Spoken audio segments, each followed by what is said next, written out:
ચાલો આજે આપણે એક મજાની વાત જાણીએ. આપણી થાળીમાં જે રોટલો કે રોટલી આવે છે એની પાછળની આખી વાર્તા શું છે?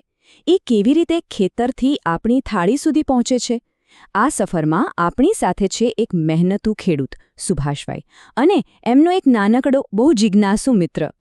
તો થયું એવું કે સુભાષભાઈ આખો દિવસ ખેતરમાં કામ કરીને થાકી ગયા હતા એટલે ઝાડ નીચે જરા આરામ કરવા બેઠ્યા.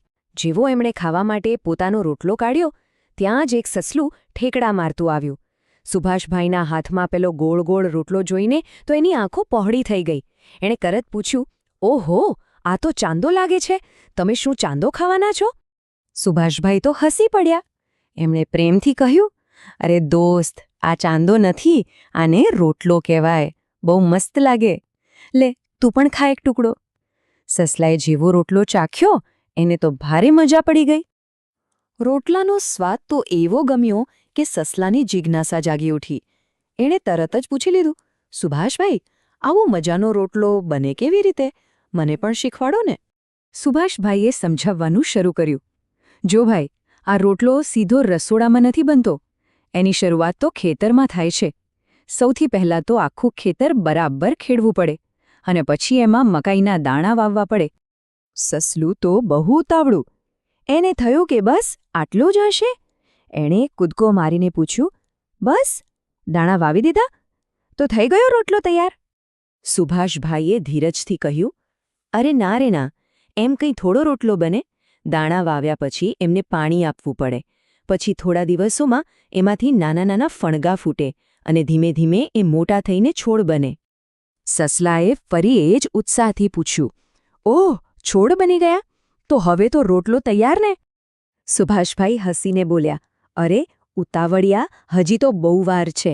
છોડની આજુબાજુ જે નકામું ઘાસ ઉગે ને એને કાઢવું પડે.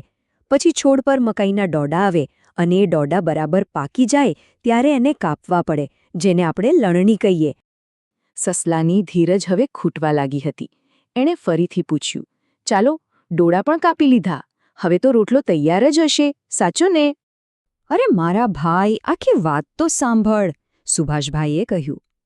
ડોળા કાપ્યા પછી એને તડકામાં સૂકવવા પડે જેથી એમાંથી ભેજ જતો રહે અને પછી એમાંથી મકાઈના દાણા છૂટા પાડવાના હોય. આ સાંભળીને સસલાને એક મસ્ત આઈડિયા આવ્યો.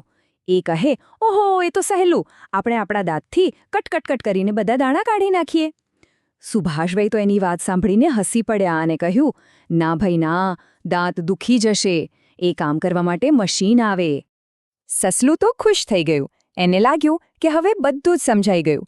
એ કૂદકા મારતું બોલ્યું, હા, મને યાદ રહી ગયું. પહેલાં ખેતર ખેડવાનું, પછી દાણા વાવવાના, પાણી પાવાનું, છોડ ઉગે, ડોડા આવે અને પછી દાણા કાઢવાના.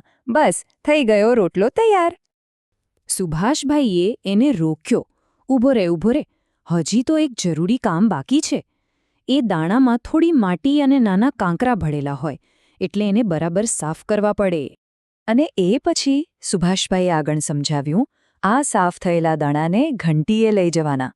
ત્યાં એ દળાય અને એમાંથી બને એકદમ ઝીણો લોટ.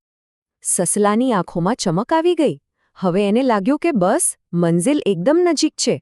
એણે પૂરી આશા સાથે પૂછ્યું, વાહ, લોટ તૈયાર? તો હવે તો પાક્કો રોટલો તૈયાર જ હશે ને, ખરું ને?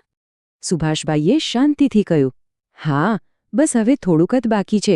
એ લોટમાં પાણી નાખીને એને બરાબર બાંધવો પડે. પછી એમાંથી હાથથી ગોળ ગોળ રોટલો ઘડવાનો અને છેલ્લે ચૂલો સળગાવીને ગરમ તાવડી પર એને સરસ રીતે શેકવાનો. આટલી લાંબી પ્રક્રિયા સાંભળીને સસલું સાવ થાકી ગયું. એણે એકદમ ધીમા અને આશાભર્યા અવાજે પૂછ્યું, તો હવે રોટલો તૈયાર?